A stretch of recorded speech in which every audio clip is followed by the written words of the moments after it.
할렐루야. 우리 주일학교 친구들은 할렐루야가 뭔지 알던데. 할렐루야. 아멘. 우리 같이 하나님 말씀 보도록 합시다. 역대하 11장. 역대하 11장입니다. 13절에서 17절까지의 말씀. 역대하 11장 13절에서 17절까지의 말씀. 네, 우리 같이 한 목소리로 합독하겠습니다. 시작.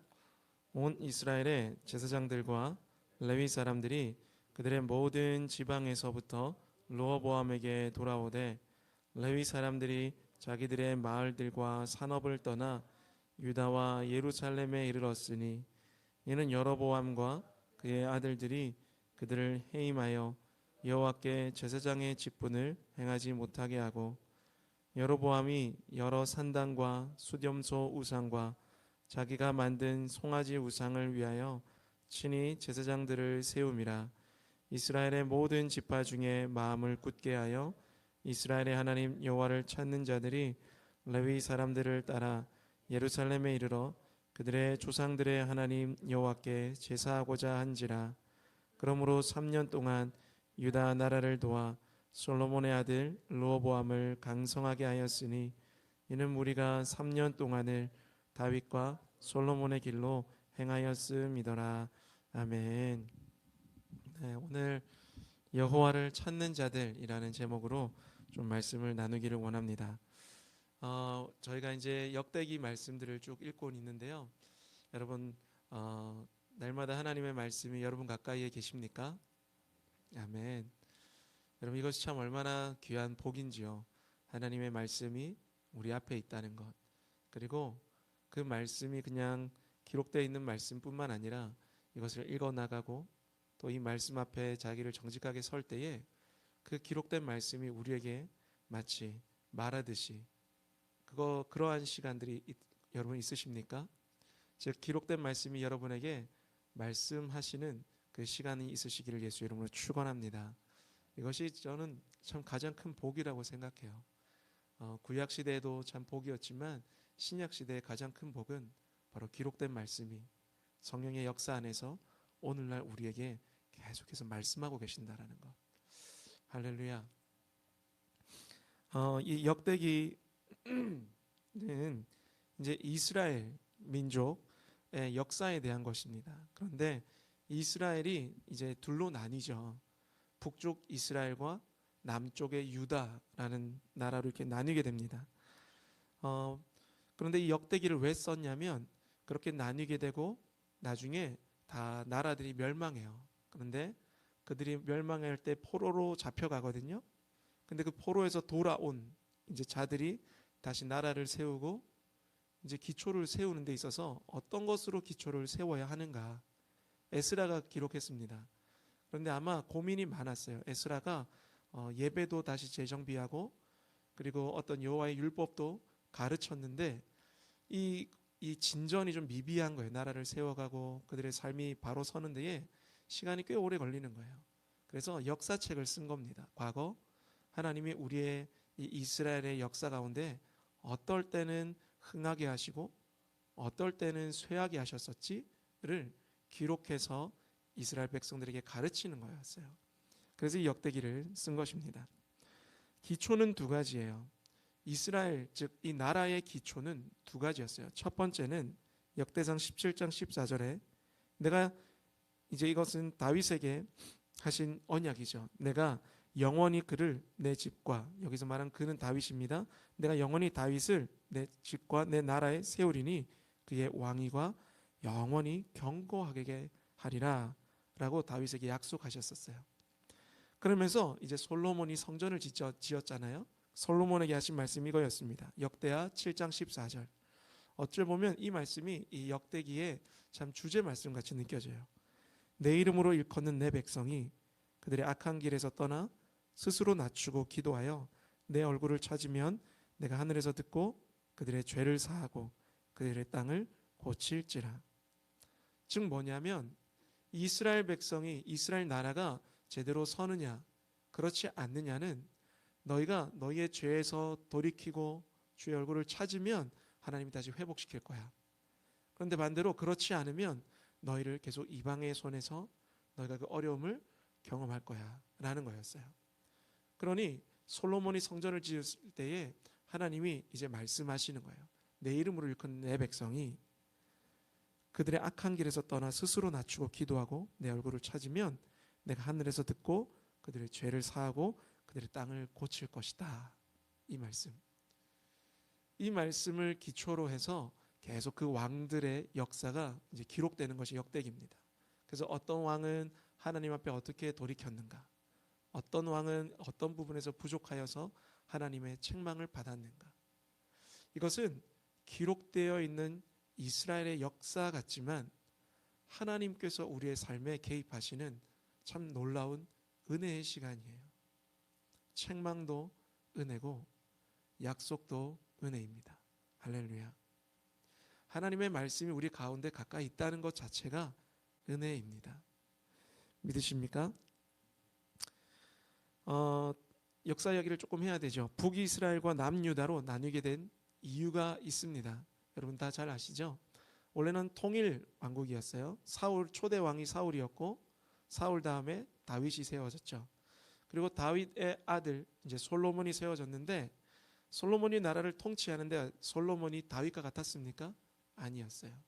온 마음을 다해서 하나님을 섬기기보다는 열왕기상 11장 33절에 하나님의 평가예요. 그들이 나를 버리고 시돈 사람의 여신 아스타롯과 모압의 신 그모스와 암몬 자손의 신 밀곰을 경배하며 그의 아버지 다윗이 행함같이 하지 아니했어요.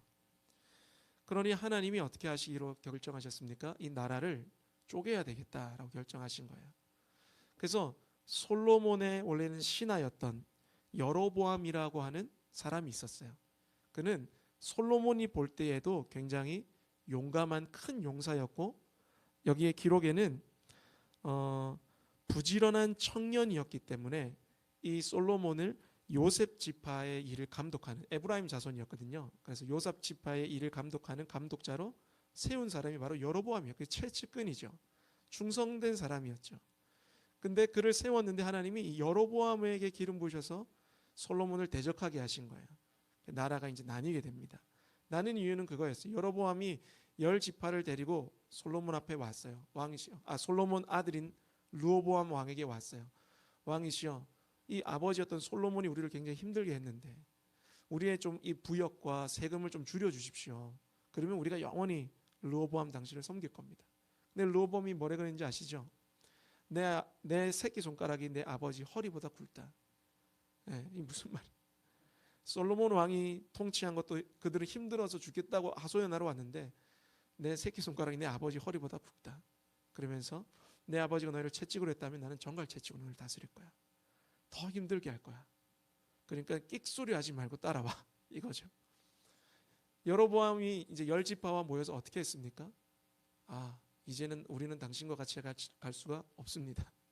그래서 나라가 나뉘게 되었어요. 여로보암의 왕으로부터 시작된 왕조가 북이스라엘입니다. 근데 여전히 다윗 왕, 그 혈통 하나님의 언약을 따라 다윗 왕, 그의 아들인 솔로몬, 또 그의 아들인 르호보암, 또 그의 아들인 아비암, 이제 사무엘상에서는 아비얌이라고 그러는데요. 오늘은 아비야, 아사, 여호사밧. 계속 그 혈통을 따라 왕들이 세워집니다. 그런데 그 혈통, 아까도 서두에도 얘기했던 왕이 세워질 때에 그 나라가 세워지고 또는 그 왕의 어떠함 때문에 나라가 패하게 되고 하는 일들이 딱 하나. 그러니까 역대하 7장 14절에 읽었던 하나님 말씀에 순종하냐 그렇지 않냐에 대한 것이었어요. 오늘 본문이 어떤 내용이었냐면 이제 르호보암 왕 때, 즉 솔로몬 왕 아들이었던 르호보암 왕 때 그 여로보암을 향해서 내 아버지 허리보다 내 손가락이 굵다라고 했던 그 르호보암 왕 때에 남유다에서 거기에 예루살렘이 있었습니다. 하나님 예배하는 전이 있었어요.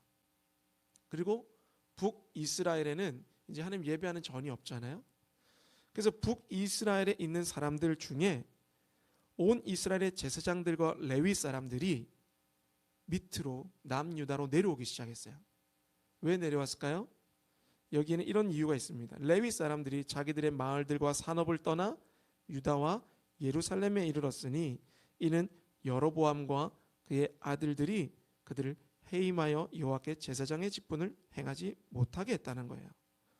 이거는 이제 표면적인 이유예요. 위에 북이스라엘의 여로보암은 10지파와 함께 나라를 다 이제 세웠습니다. 밑에 남유다는 유다와 베냐민 지파와 함께 2지파로서 나라를 세운 거예요. 그런데 북쪽에 있는 이 레위 지파, 즉 하나님을 섬기는 사람들이 하나님을 온전히 섬겨야 하는데 이 북이스라엘은 여로보암이 우상을 세우기 시작하는 거예요.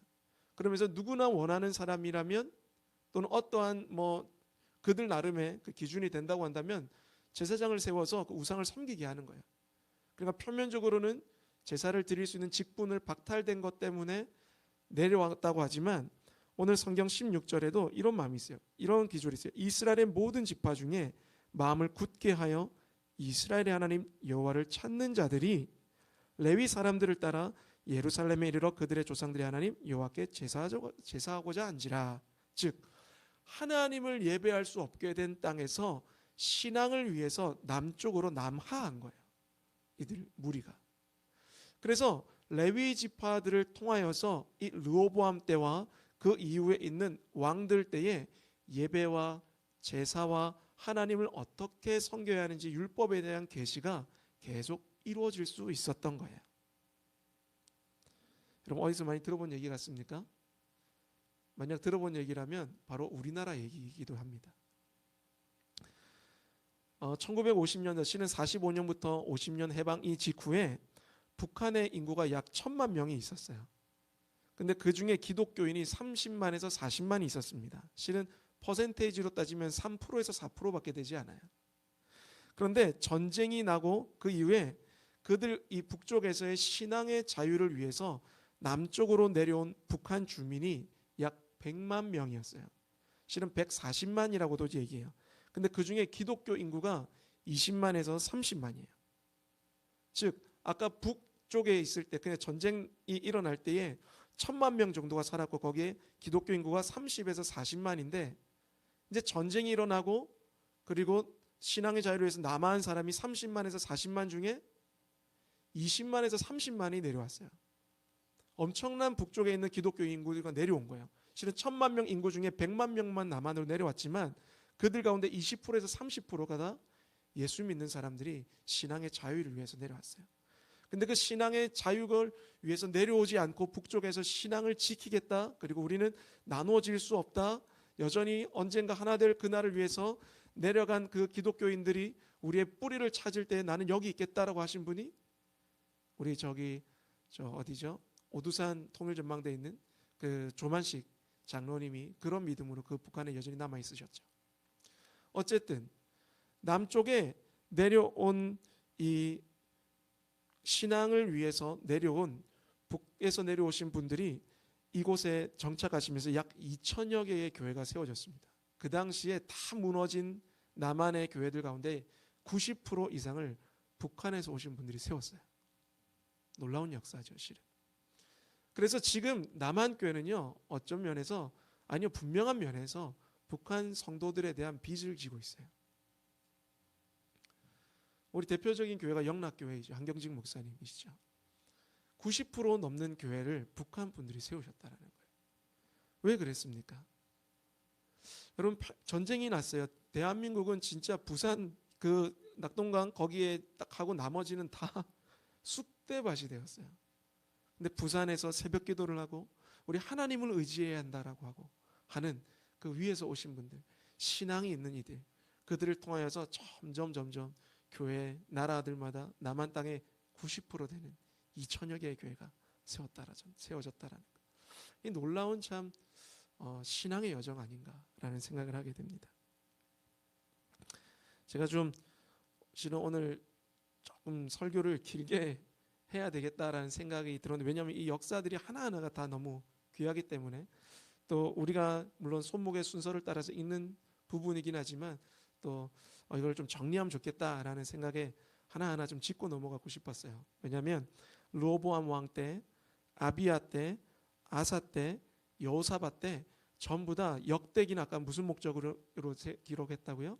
나라를 이제 재건하는데 신앙 중심으로 재건하기 위한 기록책이란 말이에요. 역사책이란 말이에요. 그래서 이 왕들이 하나님 앞에 어떻게 엎드렸나? 이방의 침공이 있을 때 어떻게 하나님을 찾았나? 이거 되게 좀 드라마틱하게 기록되어 있단 말이에요. 여기 안에. 막 뒤에서 복병이 숨어 있을 때에 이 큰일 났다 할 때 하나님께 소리 지를 때 하나님이 아주 초자연적인 능력으로 그들을 보호하시고 지키시고 승리하게 하시는 일 때, 그들이 마음이 또 나뉘어져서 우상과 산당을 향해 달려갈 때에 막 하나님이 또 언약을 약속을 그 말씀을 보내시고 그들로 돌이킬 때에 하나님이 회복시키신 일 때, 이런 기록들이 막 11장 이하 20장까지, 우리 토요일까지 18장이었나요? 근데 20장까지 계속 이런 말씀이 이어진단 말이에요. 좀 이걸 나누고 싶었는데 시간 관계상 요거만 좀 나누고 싶습니다. 아까 서두에도 얘기했던, 그리고 오늘 기도자도 기도해 주셨고 또 찬양 인도자도 마지막에 또 함께 찬양했던 하나님의 아들이신 예수 그리스도가 말씀으로 우리 가운데 오셨다라는 것, 이것이 참 얼마나 복인가. 그리고 그 말씀을 빗대어서 이 말씀에 순종함으로 하나님의 은혜가 있고, 때로는 불순종함으로 하나님의 책망의 은혜가 있다라는 것. 할렐루야. 여러분, 이스라엘, 즉 이 남유다 가운데에 또는 북이스라엘에도 그랬지만 그들 가운데 하나님의 말씀이 떠나지를 않았어요. 르호보암 때에 오늘은 11장 13절부터 거기 11장을 본문을 했는데 12장의 르호보암 때에는 선지자 스마야가 르호보암과 방백들에게 나와 여호와께서 이같이 말씀하시기를 너희가 나를 버렸으므로 나도 너희를 버려 시삭의 손에 넘겼노라. 즉 너희가 이 우상을 섬기고 또는 하나님을 의지하지 않음으로 인하여서, 즉 다른 이방 나라를 의지하는 것으로 인하여서 내가 그 나라 밑에 너희를 두겠다라고 말씀하셨어요. 근데 이 말씀을 들었을 때에 르호보암이 어떻게 했냐면 자기 아버지에게 언약하신, 즉 솔로몬 왕 때 언약했던 역대하 7장 14절의 말씀을 기억해요. 그래서 이스라엘과 방백이 왕이 스스로 겸비하여 요 앞에 엎드리고 그의 의로우심 앞에 인정하기 시작해요. 자기들이 죄인이라는 걸 고백하는 거죠. 그래서 하나님이 그의 뜻을 돌이키세요. 조금 구원해 주신다라고 표현하죠. 아사 왕 때도 그랬습니다. 여호와의 영이 오데스의 아들 아사랴에게 임했어요. 그래서 아사랴에게 임하여서 아사랴가 또 말합니다. 너희가 만일 그를 찾으면 그가 너희와 만나게 되시려니와 너희가 만일 그를 버리면 그도 너희를 버리시리라. 또 하나니를 통하여서도 이 아람 왕을 의지하고 있던 아사 왕에게 또 너희가 계속 그 왕을 의지하는 것에 대해서 책망하세요. 여호사밧 때도 그랬습니다. 여호사밧은요 북이스라엘의 가장 악한 왕 중에 하나였던 아합 왕과 연합했었어요. 그래서 하나님이 말씀을 또 예후를 통해서 보냅니다. 이렇게 말씀하세요. 악한 자를 돕고 네가 여호와를 미워하는 자들을 사랑하는 것이 옳으냐? 그러므로 여호와께로부터 진노하심이 왕에게 있을 것입니다. 라고 말씀해 주세요. 그 말을 듣고 여호사밧이 돌이킵니다. 그래서 여호사밧 때 다시 한번 정치적으로 예배적으로 부흥이 일어나요. 사랑하는 성도 여러분, 하나님의 말씀이 여러분의 삶 가운데 있으십니까? 그 말씀이 있으시기 위해서 여러분의 삶 가운데 시간을 잘 구별하실 수 있는 은혜가 또 지혜가 있으시기를 축원합니다. 그런데 이것이요 우리 가운데 종교적으로, 물론 이것이 우리에게 훈련 차원의 또 내게 생활의 패턴으로 있는 것은 너무 지혜이고 복입니다. 그러나 그것을 읽는 것, 그 행위 자체에 빠지는 것은 참 안타까운 일이기도 합니다. 우리는 하나님의 말씀을 펼칠 때 어떤 자세로 대할까요? 여러 것들을 이야기할 수 있겠지만 제가 오늘 좀 마무리로 하면서 나누고 싶은 것, 내가 하나님의 말씀 앞에 대할 때 나의 자세, 단순해요. 하나님이 내게 말씀하신다라는 거. 진짜 단순한 얘기인데 이 말씀 앞에, 이 자세 앞에 잘 되어지지 않으면요, 정직한 반응이 나타날 수가 없습니다. 오늘도 기록된 말씀을 펼침으로 하나님이 내게, 살아계신 하나님이 살아있는 교제, 대화가 이루어진다라는 자세, 그것이 믿음으로 딱 준비가 되면요, 어떻게 됩니까? 정직하게 반응해요. 책망 앞에 숨기지 않고요, 하나님의 약속 앞에 마땅한 찬송과 경배가 드려지는 것입니다. 오늘 기록되어진, 이것은 2000년 전에 기록되어진 말씀이지만 이것으로 오늘 내게 말씀하시는 하나님이라는 믿음 앞에 서게 되면 이 말씀이 우리에게 선포되는 그 즉시 우리의 이루어진 결과와 상관없이 경배하고 예배하게 됩니다. 아멘이십니까? 누군가 이야기해요. 하나님이 너의 삶에 이루어진 일로 찬양하라고요. 너의 삶에 이루어진 일이 있을 때에 그분을 높일 수 있는 거 아니냐고요. 하나님, 아직 내 삶에 이루어진 것이 없습니다. 그때 그러니 아직 찬양하지 않고 있는 거예요. 이것은요, 우리에게 오늘 말씀하신 하나님을 잘 모를 때 그래요. 이것만 마무리하고 마치죠. 역대하 20장입니다. 아마 다음 주에 읽게 될 분량인데, 요는 이겁니다. 여호사밧 왕이 앞에 모압과 암몬과 이 아람 왕들이 와가지고 대적하는 거예요. 이제 여호사밧 왕을 치러 온 거예요. 근데 여호사밧이 두려웠던 거죠. 그래서 여호와께로 낯을 향하여 간구하고 온 백성들에게 우리 금식하면서 좀 기도하자, 여호와께 도우심을 구하자라고 기도하기를 위해서 모였어요. 그래서 하나님 앞에 기도합니다. 하나님, 우리를 도와주십시오. 우리를 구원해 주십시오. 그때에 20장 12절에 이런 고백이 있어요. 우리 하나님이여, 그들을 치러 오는 이 큰 무리를 대적할 능력이 우리에게 없습니다. 그래서 우리는 오직 주만 바라보고 있습니다 라고 하면서 유다 모든 사람들과 그들의 아내와 자녀와 어린이까지 다 더불어서 이제 구원을 주님께로 향하여 시선을 돌리고 거기서 있는 거예요. 그때에 여호와의 영이 회중 가운데 레위 사람 야하시엘에게 임하였어요. 즉 기록되어 있던 어떤 말씀들이, 오늘로 치자면 기록되어 있던 말씀들이 어떤 누군가를 통해서, 그것이 꼭 목사 이런 직분을 저는 실은 우리는 얼마든지 넘어서 하나님 말씀하실 수 있잖아요. 성도들을 통하여든 어쨌든 하나님의 말씀이 우리에게 임하였어요. 야하시엘이 이르되 온 유다와 예루살렘 주민과 여호사밧 왕이여 들을지어다. 여호와께서 이같이 너에게 말씀하시기를 너희는 이 큰 무리로 말미암아 두려워하거나 놀라지 마라. 이 전쟁은 너에게 속한 것이 아니라 하나님께 속한 거다라고 하나님이 약속해 주세요. 그러면 즉 살아계신 하나님이 오늘 내게 말씀하시는 거라는 것을 믿는 이들은 아직 전쟁의 승패가 나지 않았음에도 불구하고 어떤 행동을 취합니까? 18절에 여호사밧이 몸을 굽혀 얼굴을 땅에 대니 온 유다와 예루살렘 주민들도 여호와 앞에 엎드려 여호와께 경배하고 이스라엘 하나님 여호와를 찬송하니라 라는 거예요.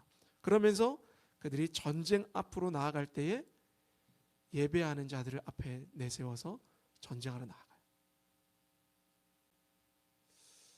여러분, 우리의 삶에 있는 여러 어려움들을 헤쳐나가고 그것을 옳은 방법, 우리가 원하는 결과를 얻는 것이 신앙의 여정이 아니잖아요.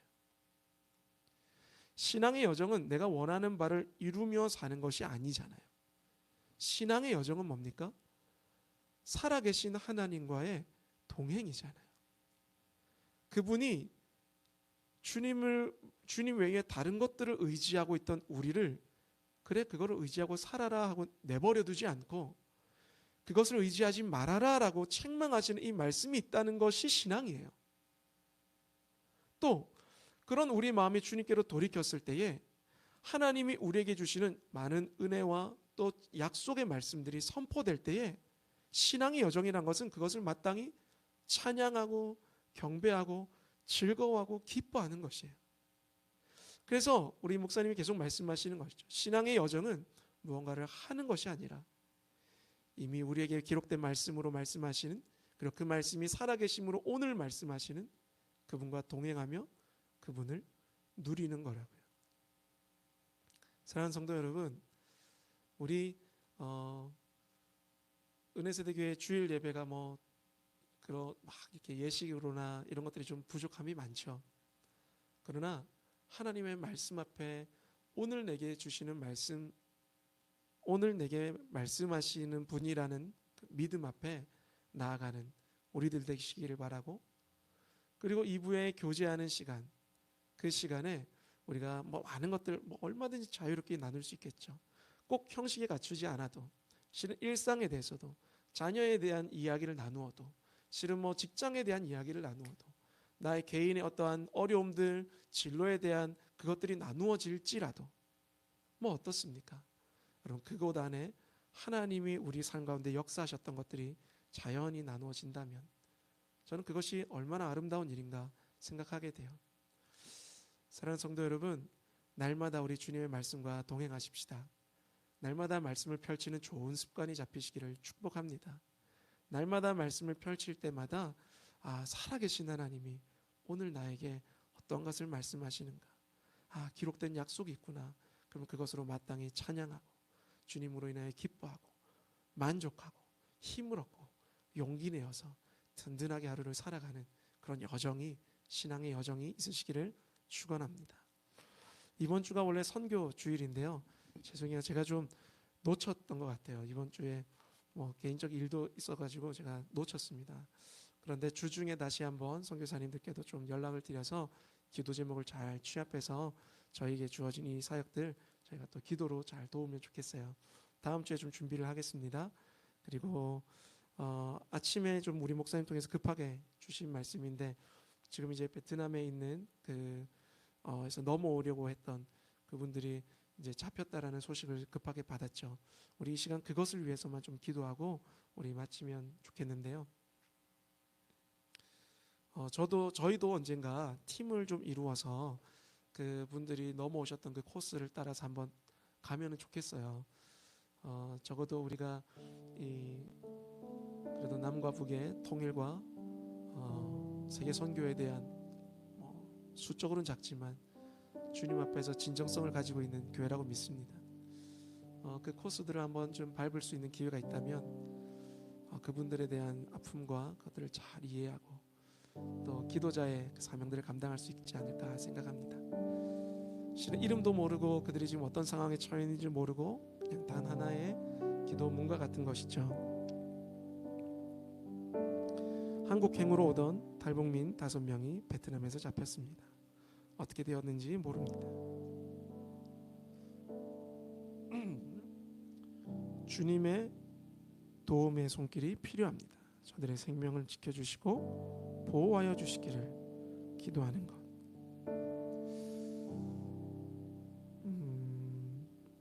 나이가 좀 많이 있으신 분들인 것 같아요. 우리 분들 위해서 좀 기도할까요?